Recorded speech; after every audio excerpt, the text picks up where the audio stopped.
জাতিকে বলতেছে আল্লাহর নাম নিয়ে বিশ্ব সুন্দরের দিক তাকা থাকো। চলচ্চিত্র গবেষক, ডিজে গান, হিন্দি গান নকল করা, উল্টাপাল্টা বিভিন্ন আহেসা ফাহেসা গল্প দিয়ে যারা মানুষ শাসানোর জন্য মিথ্যা কথা বলে, এই সমস্ত বক্তারা যখন বক্তব্য দিতে আসে, মাগরিবের পরেই সেই স্টেজ কানায় কানায় পূর্ণ হয়ে যায়। খুব কাছাকাছি সময় একটা বক্তা ঠান্ডা মাথায়, যিনি গত কয়েকদিন আগে আপনাদের এদিক থেকে ৭৩,০০০ টাকা নিয়ে গেছে, গত কয়েকদিন আগে ৭৩,০০০ টাকা নিয়ে গেছে এক জলসায়, তিনি জাতিকে বলতেছে আল্লাহর নাম নিয়ে বিশ্ব সুন্দরের দিক তাকা থাকো। এটা হলো তার বক্তব্য। এ সমস্ত হ্যামিলিনের বাসিওয়ালা, এ সমস্ত জাদুকর বক্তা যখন বক্তব্য দিতে আসে, দেখবেন মাঠগুলো কানায় কানায় পূর্ণ হয়ে আছে, কিন্তু ইসলামের দৃষ্টিতে এগুলো হলো কচুরিপানা। যার উপরে কোরআন নাজিল হয়েছে তাকে রব্বুল আলামিন বলতেছে, কুল, হে নবী আপনি বলেন, ফাআলাম আন্নাহু লা ইলাহা ইল্লাল্লাহ, আপনি নিজে আগে এই বিদ্যা অর্জন করেন যে আল্লাহ ছাড়া কোনো সত্য ইলাহ নাই। আপনি মাইক্রোফোন নিয়ে, ক্যামেরা নিয়ে এলাকায় ঘোরেন, কুড়িগ্রাম তন্ন তন্ন করে স্ট্রিট দাওয়া দেন, প্রকাশ্যে একটা চলন্ত লোককে ধরে ধরে বলেন আল্লাহর তাওহীদ কাকে বলে, শতকরা ৯৬% লোক তাওহীদ নামই শোনে নেই। নামাজি লোকদেরকে ডেকে নিয়ে এসে বলেন নামাজ পড়তে বলেছে কোন জায়গায় নবী, যেখানেই সলাতের কথা নবী বলেছেন সল্লু কামা রাআইতুমুনি উসাল্লি, ওইভাবে সলাত আদায় করো যেভাবে আমি মুহাম্মদ সাল্লাল্লাহু আলাইহি ওয়াসাল্লামকে পড়তে দেখো। আপনি আপনার জীবনে কত বছর সালাত পড়তেছেন? উনি বলবে কমপক্ষে ৩০ অথবা ৪০। এই ৪০টা বছরে ৪০ মিনিট কি আপনার ভিতরে এই অনুভূতি কাজ করছে, আমার রুকু, আমার সেজদা, আমার সূরা, আমার কিরাত, আমার বসা, আমার ওঠা, আমার ২ সেজদার মাঝের দোয়া, আমার রুকু থেকে উঠে দাঁড়ানো আমার রাসূলের মতো করে হচ্ছে কিনা আমি একটু পরীক্ষা করব? কারোর কোনো তদন্ত নাই। দিন যাচ্ছে, চলে যাচ্ছে। তাই আজকে আমরা বিষয় সিলেক্ট করেছি ইসলামী অধিকার কি এবং তার রূপরেখা, ইনশাআল্লাহ। আপনাদের শুরুতে একটি কথা বলি, মাঝে মধ্যে আপনারা কি অনলাইনে দেখেছেন আমাদের দেশে যে মহিলারা অর্ধ উলঙ্গ হয়ে রাস্তায় একটা ব্যানার নিয়ে রাস্তায় নেমে বলে মাঝে মধ্যে আমরা আমাদের অধিকার চাই, অধিকার চাই, বলে কিনা? সমান অধিকার চাই। সমান অধিকার চাইতে চাইতে ঠিক আছে সমান অধিকার নাও, এখন পেট্রোল পাম্পে মহিলা মানুষ তেল বেচে। বিশাল বড় বড় সুপার শপে আপনি ঢুকতেছেন, আপনার দরজার টান দিয়ে খুলে দিচ্ছে একজন মহিলা। একটা প্রতিষ্ঠানে ১০ জন পুরুষ, তার ভিতরে গ্যাপে গ্যাপে ৩ জন ৪ জন মহিলা বসায় দিয়েছে। মা আমরা এতিমের মতো বেগানা মহিলার দিক টাকা থাকে, বাকি ৮ জন টিচার। অধিকার নেও। অথচ কোরআন তাকে যে সম্মান দিয়েছিল, হাদিস তাকে যে মর্যাদা দিয়েছিল, এটা যখন তার ভালো লাগে নাই, তার ঘাড়ের উপরে চেপেছে জুলুম আর অত্যাচার আর নির্যাতন, ধর্ষণ। কিন্তু ইসলাম বলেছে তুমি হলো জমিদারের বেটি, তোমার বাপ ভিক্ষা করে, তাতে তোমার কি? ভিক্ষা করে নিয়ে এসে দিন শেষে তোমাকে খাওয়াবে, কেননা তোমার খাওয়ানোর দায়িত্ব হলো তোমার পিতার। পিতা যদি মরে যায় বড় ছেলে খাওয়াবে, তার বিয়ে যদি হয়ে যায় তখন থেকে তার স্বামীর দায়িত্ব। স্বামী যদি মরে যায়, বড় ছেলে মরে নাই, নিরুপায় হলে ভিন্ন কথা। কিন্তু মহিলা যখন মনে করলো আমার অধিকার দরকার, আমার আরো বেশি অধিকার লাগবে, এখন পেট্রোল পাম্পে, সিএনজি পাম্পে মহিলা মানুষ তেল বেচে। এখন অধিকার নাও কেমন লাগে? মুসলমান কোরআন থেকে সরে গিয়ে, আল্লাহর রাসূলের বিশুদ্ধ হাদিস থেকে সরে গিয়ে মরা পর্যন্ত অধিকার চাইবে, কপালে জুলুম আর অত্যাচার ছাড়া কিছুই জুটবে না। এরা যদি বলে আমরা সেই দিন চাই যেই দিন নবীর কাছে এসে সাহাবায়ে কেরাম বলেছিল আল্লাহর রাসূল কিভাবে আমরা কল্যাণ পাবো, রাসূল সাল্লাল্লাহু আলাইহি ওয়াসাল্লাম বললেন মা আতাকুমুর রাসূল ফাখুযু ওয়া মা নাহাকুম আনহু ফান্তাহু, সূরা হাসর। নবী বললেন আমি মুহাম্মদ যেটা তোমাদেরকে দেব বিনা বাক্যে সেটা মেনে নেবে, আমি যেটা থেকে নিষেধ করব সেটা কোনোদিন করবে না, তাহলে তোমরা কল্যাণ পাবে ইনশাআল্লাহ। কে কার কথা শোনে? চতুর্দিকে চলছে রাসূল সাল্লাল্লাহু আলাইহি ওয়াসাল্লামের বিরোধিতা, কে কত বেশি বিদআত আর শিরক করতে পারে সমাজে। এ লজ্জা কোথায় রাখবেন? এখন যদি গণনায় নামিয়ে দেই, বাংলাদেশে একটা হিন্দু পর্যন্ত জানে আমাদের এই দেশে প্রায় ৯২% মুসলমান। জানে কিনা বলেন?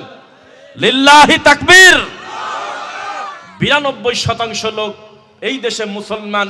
একটা খ্রিস্টান পর্যন্ত স্বীকার করবে এই ৯২কে ১০০ দিয়ে ভাগ করে গোটা 100 ভাগকে তন্ন তন্ন করে খুঁজে দেখবেন শতকরা 98 জন মানুষ এখনো সরাসরি তার আল্লাহকে চেনে না।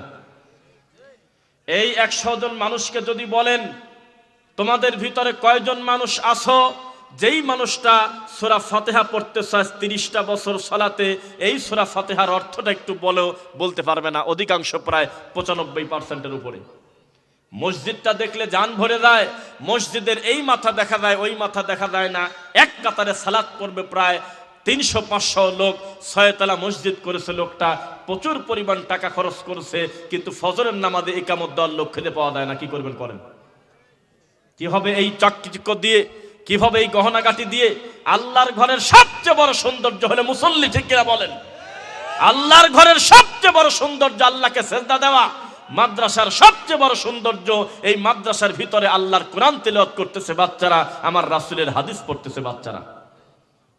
খুব আশ্চর্য এবং খুব ভালো শান্তির তৃপ্তির জায়গায় আজকে মাহফিল করতে আসলাম, যেই জায়গা অটোমেটিক আল্লাহর একটি দিনী প্রতিষ্ঠান এই মুহূর্তে রানিং আছে, আলহামদুলিল্লাহ।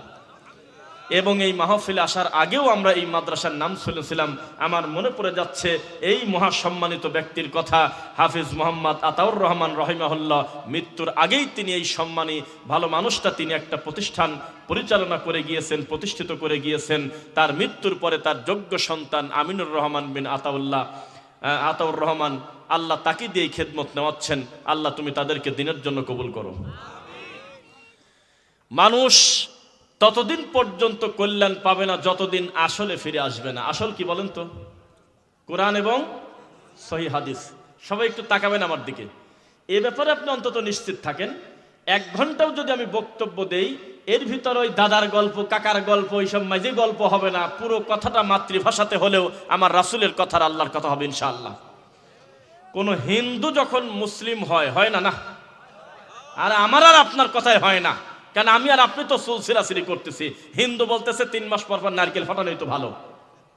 হুজুররাই একে অন্যের গলা ধরে পড়ে যাচ্ছে, জিকির দিতে লাভ দেয়, এই জন্য হয় না। কিন্তু ডক্টর জাকির নায়েক যখন বক্তব্য দেয়, আল্লাহর কাবা ঘরের ইমাম আব্দুর রহমান সুদাইস হা করে চেহারার দিকে তাকায় থাকে, কি ম্যাগনেট বানায় রে আল্লাহ। এখনো গার সাথে টাই, এখনো প্যান্ট শার্ট পরা, এখনো তার মাথায় আপনার আমাদের থেকে সাধারণ টুপি। এই মানুষটাকে আল্লাহ এমন বিদ্যা আপনি দিয়েছেন, কত বড় বড় বিদ্বান বক্তব্য দিল, খুব একটা উপস্থিত আমরা কিছু বুঝতে পারলাম না। ভালো কথা বলেছে, কথা ঠিক, কিন্তু ডক্টর জাকির নায়েক বক্তব্য দিচ্ছে আর পিছন থেকে প্রায় মারামারি লেগে গেছে, সিরিয়াল নিয়ে ঝামেলা হচ্ছে। ও কয় যে আমি আগে মুসলিম হব, কয় যে আমি আগে মুসলিম হব। এটা কবুলিয়াতের ব্যাপার, এটা বাপ দাদার কোনো সম্পত্তি না। আল্লাহ কাকে দিয়ে তার দিনের খেদমত নেবে কে জানে? আল্লাহ। তো একটা হিন্দু যখন মুসলিম হয় তখন আমরা তাকে কি বলি বলেন তো দেখি? আর ইংরেজিতে কি বলি? কনভার্ট হয়েছে, তাই না? হ্যাঁ, কিন্তু এই কনভার্টটা বলা যাবে না, এটা সুন্দর করে কেটে দিতে হবে। কনভার্ট মানে পরিবর্তন।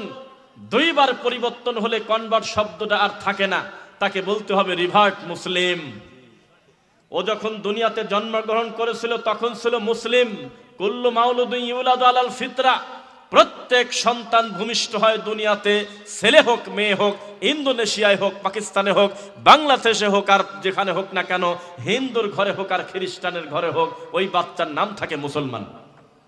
পরবর্তীতে সে তার আসল ভুলে গিয়ে পরিবর্তন হয়ে মূর্তি পূজা শুরু করেছে, কারণ তার বাপ হলো আপনার ঠাকুরের ঘরের লোক। তার নিজের বাড়িতে মন্দির জন্য সে নারকেল ফাটায়।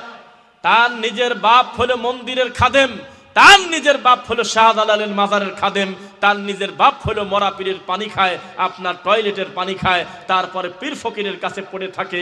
তখন আস্তে আস্তে ছেলেটা ওইভাবে চলে যায়, মূলত ছিল কিন্তু মুসলিম।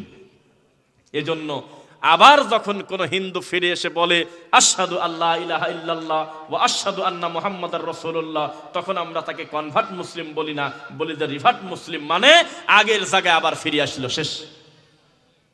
ওই ছেলে পরিবর্তন হয় নাই, পরিবর্তন হয়েছিল যখন হিন্দু ছিল তখন। পরিবর্তন হয়েছিল যখন মাজার পূজা করত তখন, পরিবর্তন হয়েছিল যখন সালাত আদায় করতো না তখন, পরিবর্তন হয়েছিল তখন যখন ঈসা নবীকে আল্লাহর ছেলে বলতো তখন, পরিবর্তন হয়েছিল তখন উজাইরকে আল্লাহর সন্তান মনে করতো তখন। কিন্তু যখন বলেছে আল্লাহর নবী মুহাম্মদ সাল্লাল্লাহু আলাইহি ওয়াসাল্লাম হলো শ্রেষ্ঠ মানব এবং রাসূল, আল্লাহ হলো একমাত্র আমাদের ঈমানের দাবি, আল্লাহই হলো আমাদের সৃষ্টিকর্তা, তখন পরিবর্তন হয় নাই, আবার জাগার জিনিস জাগায় গেছে।